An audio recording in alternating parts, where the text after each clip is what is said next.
Hello, I'm Sherlock Holmes, and I approve this message. We are now at the home of Mr. Samuel Minute. Mr. Minute is extremely upset over the loss of his famous painting, Elizabeth's Garden. This painting was stolen yesterday evening, and police are still searching for possible suspects. It is such an intriguing case that they have brought in the famous detective from London, Mr. Sherlock Holmes. And we were just going to go on a vacation. We will, Watson. Now come on. How may I help you, sir? Last Thursday, I had this idea. This wonderful idea. Roses.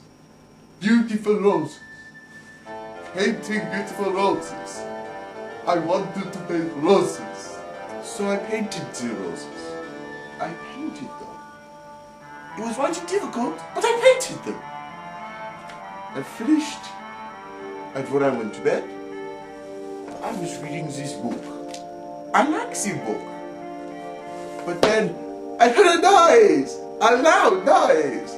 So I came out to see what the noise was. And my painting was gone. Step aside, my good man.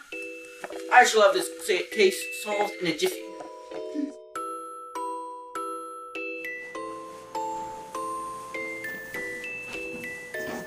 What my roses? Sir, I restore to you Elizabeth's Garden. Oh. Holmes, how did you solve it? Elementary, my dear Watson. I read the Thinking Toolbox.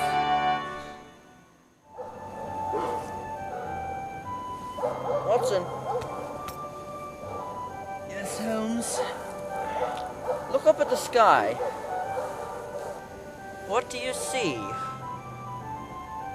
Stars. What does that tell you? It tells me, theologically, that there is a God who made all these things. Astronomically, it tells me that the Earth is entering its autumn equinox. Chronologically, it's about 3 o'clock in the morning. And meteorologically, it is going to rain tomorrow afternoon. How's that, Holmes? Watson, you've missed the obvious. Our tent was stolen. Oh!